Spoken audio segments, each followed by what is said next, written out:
Hey, Witch Mob! Welcome to the Who Is This CrazyHag podcast. The only way out is through, to paraphrase Robert Frost in his poem A Servant to Servants, meaning that the best way to overcome life's obstacles and challenges is to confront them head on. I've spent a lifetime pushing through the mountains life has thrown in my path, and the result is always relief on the other side. There's a sense of freedom and serenity directly connected to the ability to shed a burden from our shoulders. Some of these huge obstacles I created myself and have had to learn how to get out of my own way. Others were thrust upon me, and I've had to navigate my way out of a labyrinth designed by someone else.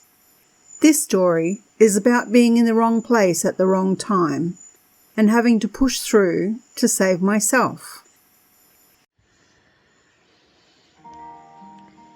Secret Garden is a 5-star vegan and vegetarian restaurant where you can have an incredible chef-to-table experience for breakfast, lunch or dinner. Our chef is an expert in food allergies and intolerances and can cater to any dietary need from gluten, sugar or dairy-free to creating a low FODMAPs menu or catering to any other dietary requirements you have. Stop by Secret Garden for an amazing meal or order online and pick up anytime. Grab a dessert or an ice cream while you're there. Groups are welcome with a reservation, and you can discuss a custom-made menu for your event with the chef. Secret Garden has an extensive menu with excellent prices, and you won't be disappointed. Mention the Who Is This CrazyHag podcast for a complimentary drink.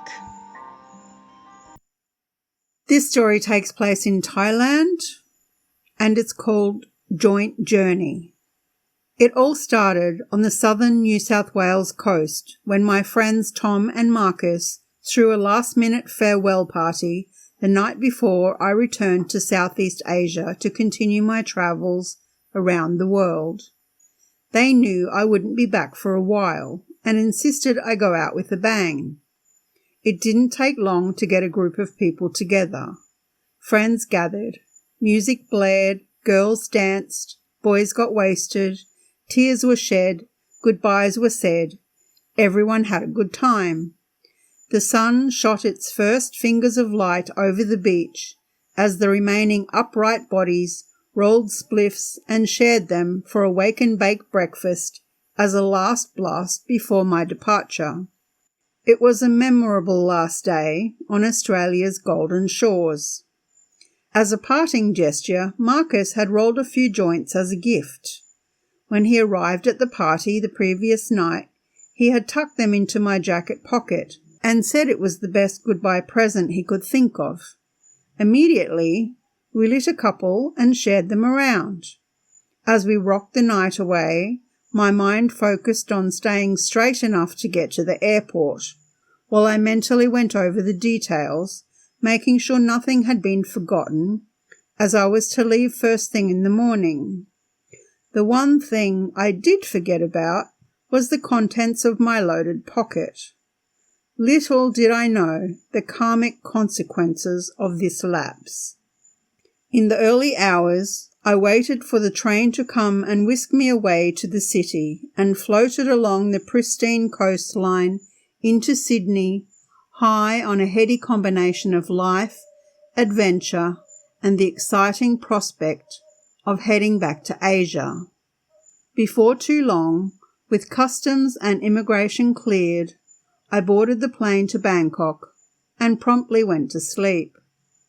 At 5:30 a.m., Bangkok was already steamy and humid. In the immigration queue, I stuffed my jacket into my day pack.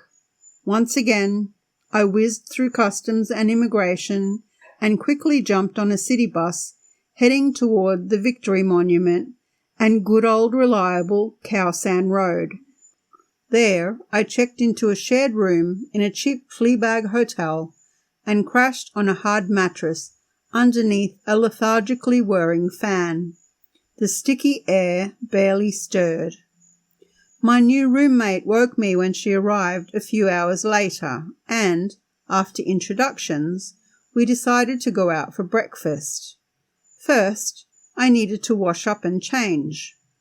I pulled my jacket out of my bag to look for my toothbrush, and 2 forgotten joints landed on the floor at my feet. Crap.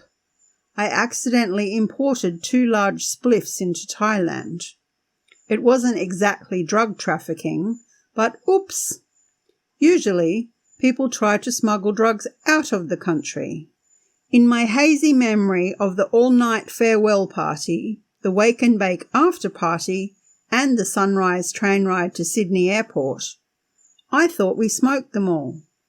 Half astonished and half delighted, I picked up the stash from the floor. "Welcome to Bangkok," I said with a grin, and lit one up. Plunging ourselves into the busy street, we found a local hole in the wall and sat down to eat among friendly Thai people who were going about their daily business. Authentic Thai food is to die for. Stalls sold spicy chicken and pork satay seasoned with chilies and ginger that melt in the mouth and set it on fire at the same time.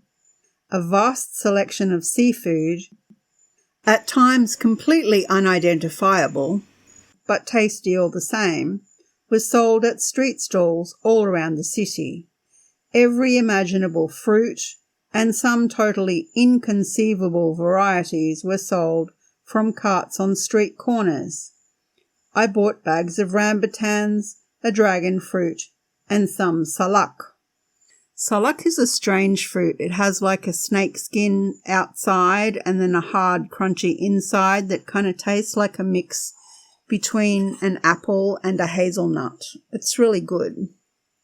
We grow them here too where I live. The chili pineapple stand on Ratchdamnem Klang Road was one of my favourite regular haunts. The sweetness of the fresh pineapple, highlighted by a light sprinkling of hot chili, leaves behind a memorable zinging aftertaste for several delicious minutes. The bustling food market that snaked its way around the back streets of Bang Lampu had to be seen to be believed. The combination of richly flavoured sauces, sizzling spices, and heady herbs made Thai my favourite food on the planet. That's when you're in Thailand. When you eat Thai food outside of Thailand, it's not the same thing. To my mind, the Thai are the undisputed world champions of scrummy backpacker-style comestibles. Authentic Thai cuisine, straight out of Bangkok's steamy streets, is unbeatable. Once I had bopped around Bangkok, partied day and night with friends in Siam Square, seen the sights, loudly lamenting that someone had painted the teak palace green, met some interesting local people at a nightclub called Bubbles, and taking care of general housekeeping, laundry, money exchange, travel supplies, it was time to tour other parts of the country. Going north, I headed towards the Golden Triangle to take in some of Thailand's more illuminating sights, before travelling a circuitous route towards the beaches and islands.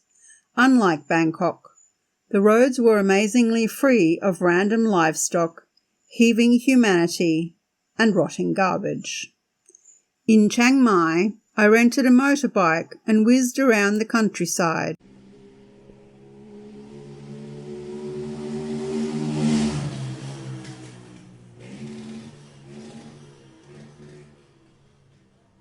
Riding up the climbing hairpin bends to admire the golden stupas of Wat Phra Tat Doi Suthep, one of the holiest temples in Thailand, perched on a mountain top to the west of the city.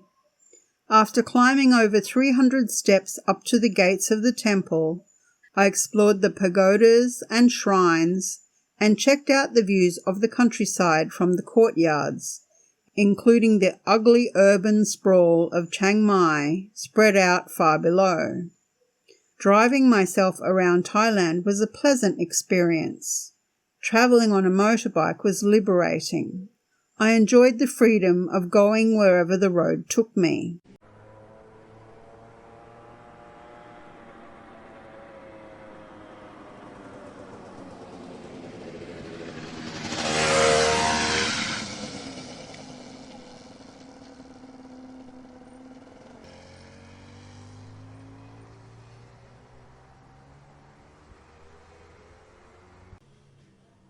One weekend, I visited the Elephant Nature Park, 50 kilometres north of the city, to see how well the resident elephants were being cared for. Some of them had been rescued from horrific conditions. Even though their handlers treated the animals gently, I was disappointed to find long lines of tourists waiting to ride elephants through the nearby jungle.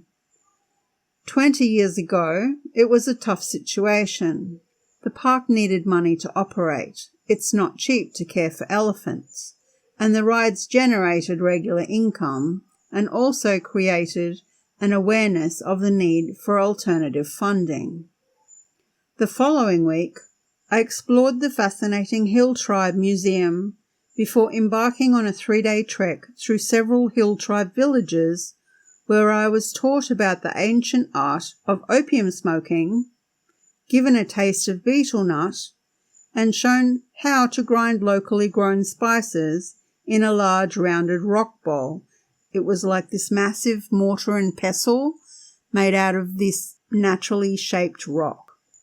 Tourist-centric Chiang Mai had all the mod cons of Bangkok without the stifling heat, continuous noise, and oppressive traffic pollution, but its downfall was its distinctively garish westernness. After seeing the temples of Chiang Mai, Pra Sing, and Chedi Luang, each encircled by vulture-like tuk-tuk drivers and a group of persistent drug dealers, their jackets filled with all manner of narcotics for sale, I had to get out of there. The road from Chiang Mai to Chiang Rai was great on a motorbike, twisting and winding through high mountains covered in thick jungle.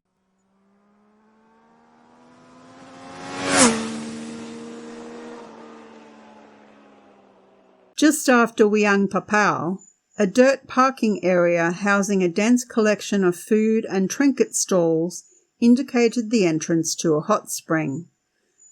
People stood on the banks lowering baskets of eggs dangling from bamboo poles into the shallow, sulphur-scented water. The whole place smelled like farts. The springs were near boiling point, and the eggs cooked in a few minutes. When I finally arrived in the bustling centre of Chiang Rai in the middle of the afternoon, I waded through streets a foot under water, the result of a thunderstorm, to get to a guest house someone had recommended.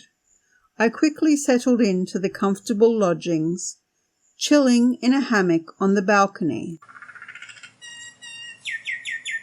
The next day, I joined 3 other travellers and we went for a drive through the hills along the border with Burma and Laos, stopping at a few hill tribes en route and passing several checkpoints manned by heavily armed Thai soldiers. They had been posted there to stem the rising tide of the drug trade. We drove through emerald fields of rice paddies, tea plantations and cornfields which made up the patchwork landscape, the result of government-subsidised crop substitution and an attempt to rid the triangle of its decadent opiate ways. After standing on the banks of the muddy Mekong River at Chiang Saen, touring around the area where Thailand, Burma, now Myanmar, and Laos meet, and crossing into Burma's grungy border town of Takilek for a day at Mae Sai, we headed back into civilization in time for dinner at the nearby Chiang Rai night market. In the morning, I strolled around the cacophonous bazaar with its displays of naked chickens, squid split and dried in a fan shape, huge piles of spiky red rambutans, long beans, and sacks of rice. Small plastic bags contained fruit and juice or pickles or hot sauce. Mounds of colourful curry paste lined both sides of the alleyways.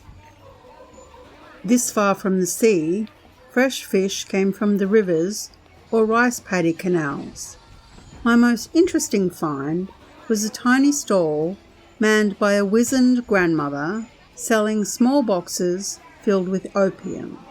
Each box nestled inside 2 or 3 larger leather boxes with exquisite carvings on all 4 sides. The lids had tiny handles worked into the leather. Clearly, the opium trade was far from dead. Obviously, I bought one of these. In a back alley, a gaggle of artisans displayed carvings, paintings, and handicrafts. I made plans to go further east and follow the Mekong River, riding short stretches as far as Ubon Ratchathani. One morning, the clouds burst open and heaven fell out. For weeks, rain pelted down in impenetrable sheets. Walking through the storm one day, the heavy raindrops pierced my arms like little stinging needles, and it felt like the downpour would rip through the thin vinyl of my cheap rain poncho. Visibility rapidly decreased and then disappeared altogether as water filled my shoes, soaked my clothes, and poured into my eyes. This was not weather for riding. Getting anywhere at all was going to take more time than I anticipated. As the monsoon season swept across the country, there was rain, and more bucketing rain, interspersed with resonant symphonies of thunder and some spectacular lightning shows. Jumping from town to town in short wet trips, with main roads often closed along the way, I holed up in a small village near Nong Khai for a week or so, watching the Mekong rise until the biblicalish floods subsided enough to move on once again.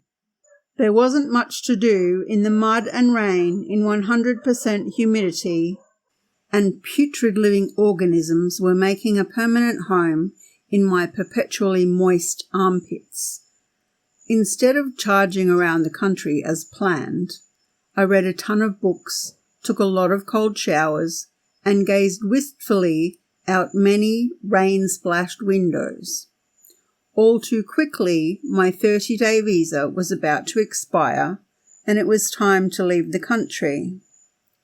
Never mind, I reassured myself. It will all still be here next time I come back. Reluctantly heading back to Bangkok at the last minute, I headed straight to the airport on the last day of my visa. Standing in a long queue and waiting to check in for my flight to London, I caught a glimpse of my reflection in a window.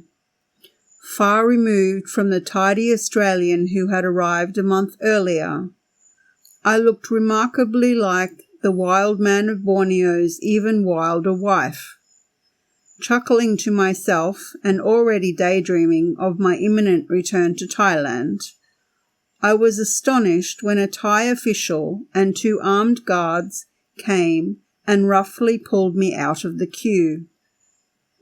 Without a word, they took me down a hall to a small office with no windows and ordered me to sit down on a stiff metal chair. At first indignant and argumentative, I soon realized the mean-tempered official meant business. Guards marched into the room and took away my backpack. Then Mr. Nasty ordered me to hand over my ticket and passport. He disappeared with them in his hand, and I was left sitting in a bare room for over an hour before he came back. With no idea what was going on, I was beginning to get worried. My flight left in a short time, and I didn't want the hassle of missing it. Mr. Nasty came back sans my passport and ticket. He glared and snarled, firing off question after question before I had a chance to properly answer. first name, last name, middle name, date of birth, place of birth, nationality, father's name, mother's name, sisters' names, brothers' names, sisters' dates of birth, mother's date of birth, brother's date of birth, address, phone number, passport number. Bewildered, I tried to answer the questions he repeatedly asked, but he shouted over the top of my voice. Scared and upset, I sat stunned and stared at him. Screwing his face up and putting his nose close to mine, he growled at me to answer the questions. Shaking in fear, I quietly told him I would answer all of his questions if he gave me a chance. He stormed out of the room, slamming the door.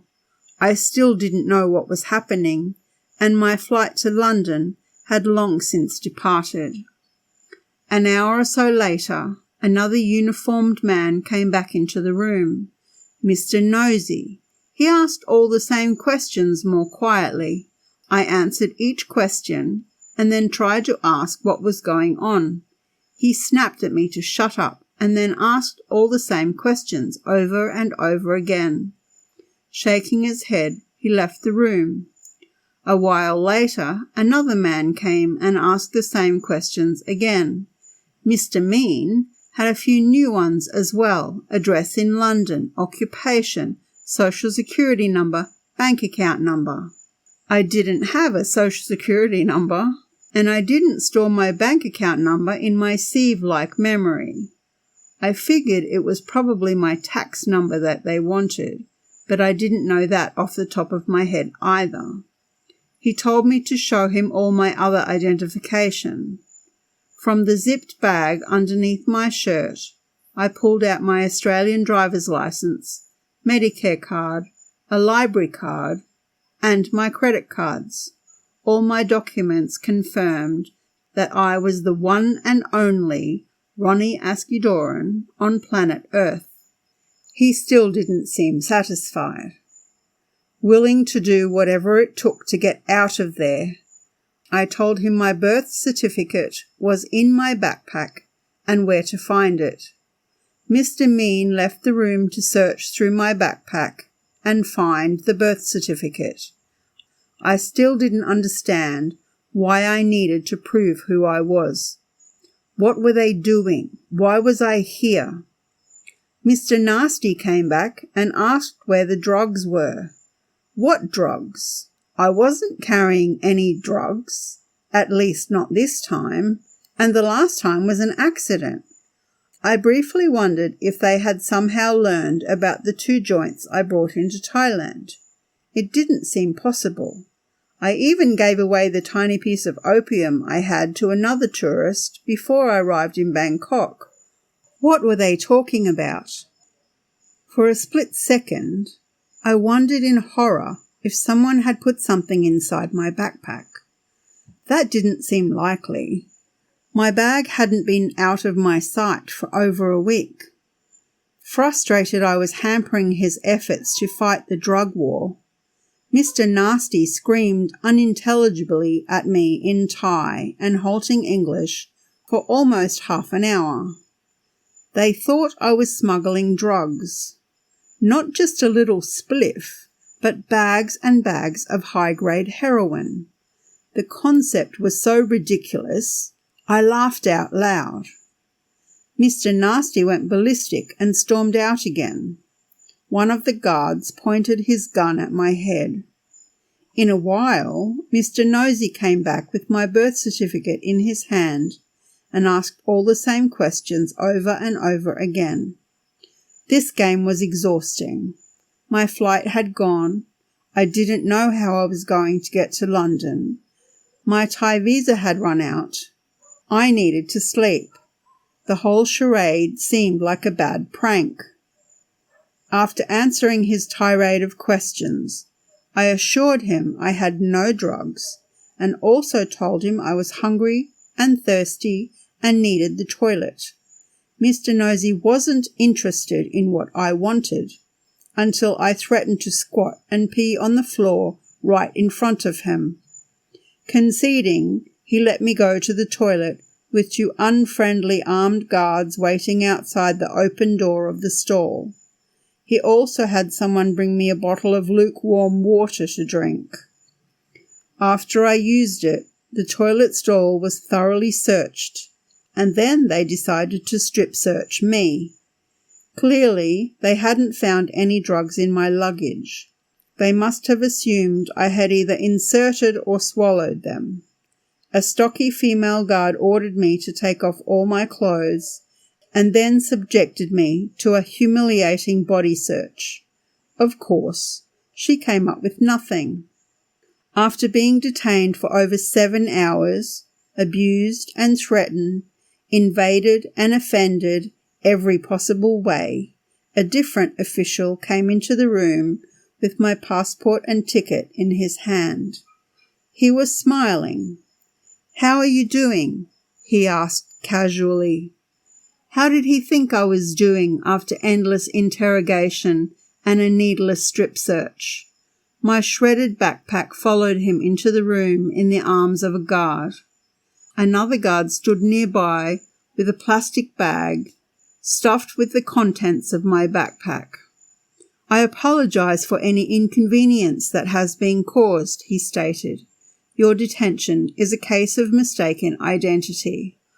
I flipped out. Are you people freaking kidding me? Expecting an explosive reaction from a tired and emotional Farang. Mr. Nice waited out the storm while I raged against the injustice. "I missed my flight to London because of this." He folded his arms and nodded, giving me permission to let off steam. Without warning, I burst into tears. He handed me several tissues. Once I calmed down, I studied my ruined backpack, which had been cut to ribbons. Mr. Nice said he had ordered a new one and it would arrive shortly by courier. Within 10 minutes, it was there. Mr. Nice helped me repack the new backpack, then took me to a restaurant in one of the airport lounges and ordered a delicious dinner for both of us. He was kind. I couldn't believe how differently I was being treated by this gentleman.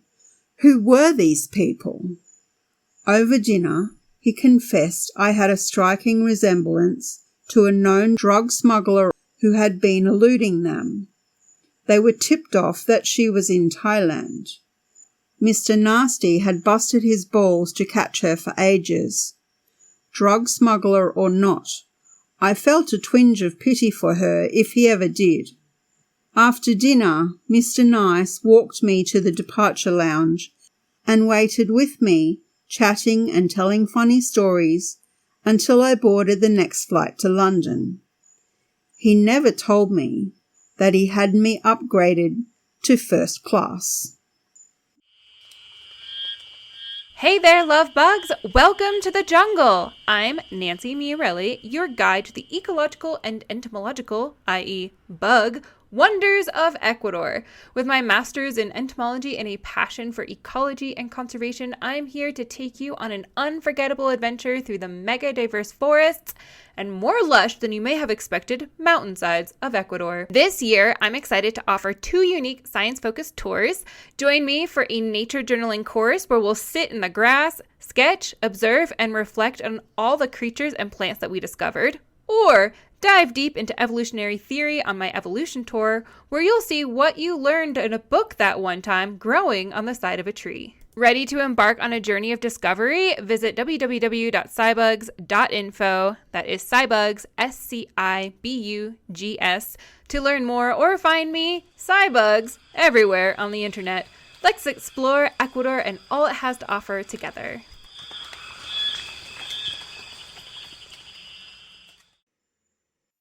Well, that was definitely a few story. Before that day, I had no idea that being someone's doppelganger could be so dangerous. I mean, what are the chances? There's also the "you all look the same" trope that actually happened once in Kampot, Cambodia, when I returned to my hotel and the owner thought I'd forgotten something and returned because someone else had just gone out to the store and she told me, all you barangs look the same to me. I've never laughed so hard.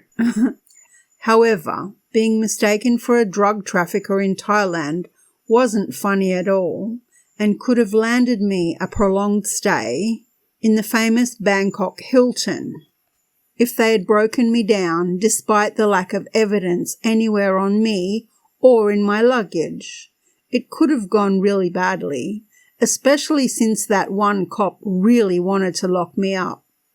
Instead, I pushed through, knowing that even though I turned up in Thailand with a couple of joints in my pocket that I'd forgotten about, I was definitely not trying to smuggle anything out of the country. Once again, this entire story is fucking crazy. But that's how life was back before I got my shit together by going all the way through. See you next week when we head to England to lift the mood a little and get into some rockin' noodles.